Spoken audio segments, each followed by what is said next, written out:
Hi, this is Chris Cartea, and I'm here to tell you more options that are going to be available for the Sharpfire kit.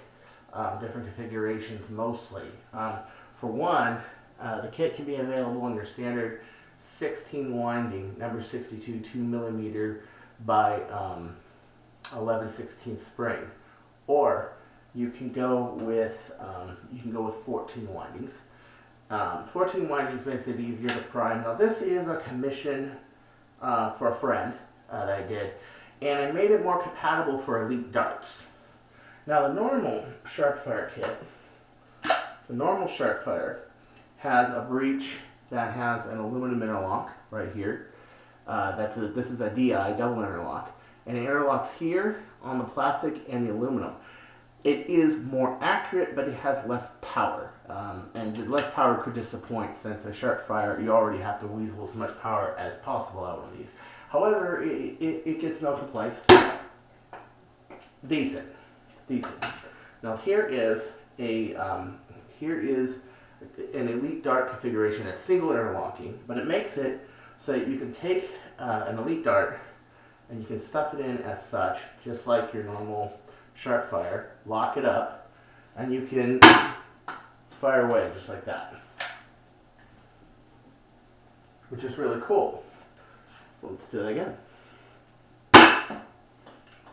It's fairly good, but if you get a dart, like a brand new one like this, that's real sticky, the new Elite foam tends to stick on brass quite a bit, and you might have issues with it. I'm not sure. Let's give it a shot. It may work, it may not. So you may want to use elite darts a little bit used, not like right out of the package. See, not as fast. However, on this configuration, you can also load step-ins or elites. You just have to push them into the breech as such, which is not that big a deal. This brass doesn't really cut you. It's filed, it's shaved down. Okay, you just got to put it all the way up to the breech, close the breech. Much more effective because you have a dart that's a lot less drag on the barrel. Okay.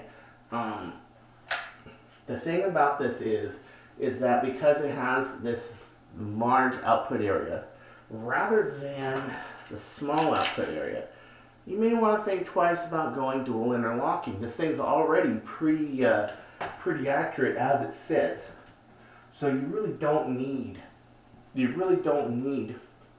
dual interlocking unless you're like an absolute positive want to try it, or like me, or an accuracy nut, you know. So, I mean, this is pretty good. That bounced its on a towel. I got good feelings when I take this outside tomorrow. Mark, who I'm commissioning for, he is in a suburb of Chicago, and he's doing games around the Windy City. And if you want to play some Nerf games around Windy City, give me a talk. Shoot me a PM, an email. I'll get you in touch with him, because he's trying to really activate things in the North Midwest. And I think he's a really cool guy. And I've had traded a few PMs with him, and I think you would have a lot of fun. So okay, now here's some more options. Let's put this one away for right now. That's going to be in the mail probably next week when I get the X darts and I do some more fine tuning. So let's do a few little options here. So when you request a kit, you can either have it as a dual interlocking with this, or you can have it extended elite.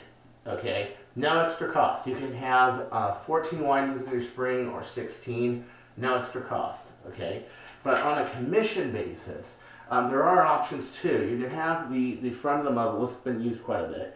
Black like this, and I got to talk to Mark and see if he wants this black or clear like that.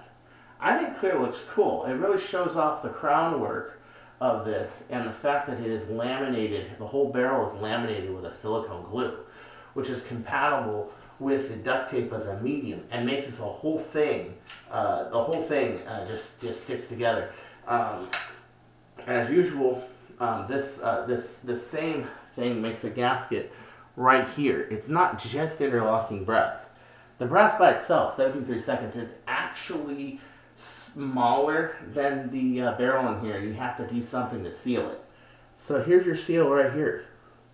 You got a few windings right here of film, but then you have the same silicone sealing it all the way around. So that when you close it up, see, it's airtight. It's completely and totally airtight. So that's really cool. Plunger head does not move until you move the finger. Doesn't move. Doesn't move at all. 100% seal there, Mark. Now, some of the options I want to show. That's just too much fun. Your stock. Now, this stock has a few issues. One, it's creaky. Two, this relief right here gets in the way if you're trying to go to the sights. Okay, my sights are down here, that's nice, but when I line it up, this is in my ear. What do I do about that? Well, show you what you do about that. Show you what you do about that. You use a modified stock like this. Not the cleanest handiwork right now, but bear with me, it's a prototype, okay? There you go. And now this piece is totally clear. Let me move my hair to show you, okay? Totally clear of that. Now you see how this like touches the chin right here? Even this touches the chin. Could you imagine for a moment? Ugh, right there. It's right in my ear. It's right there. Now if I play with this all day, I'm gonna run around going like this. I'm gonna have a big fucking blister right there. I don't want a big fucking blister right there. Not to mention, me myself, Sharpfires. I'm too much of a pistolier anyway. I probably wouldn't use a stock. I got a bird of prey as it is as a stock. But this is not a blaster, and not a bad blaster to use a stock. I mean, you think about the inherent accuracy of throwing a brass breech on there with a sufficient amount of power. I mean, let's face it, it's pretty good. Also, this does help in priming quite a bit. So, like, if I go like this, let me show you. I put the arm right there. I'm now using the shoulder to help prime the blaster. Okay? Okay, so this is a dual interlocking. Alright. Put the elbow down. No problem. No problem. As long as you don't have a real defective piece of ammo, that thing is going to hit. I was showing Mom this blaster downstairs, and I'm from the kitchen to the garage doorknob. I was able to hit the doorknob. Just point it, boom, hit it. I mean, it's an inherently pretty good blaster at 50 feet. So extremely well. So this might be an option. Another thing we can do is we can make this, and I think probably putting a piece of Teflon or tape will probably make this not so creaky. I don't think tightening the knob or anything in here is going to help you, but there are options. Give me a talk, okay?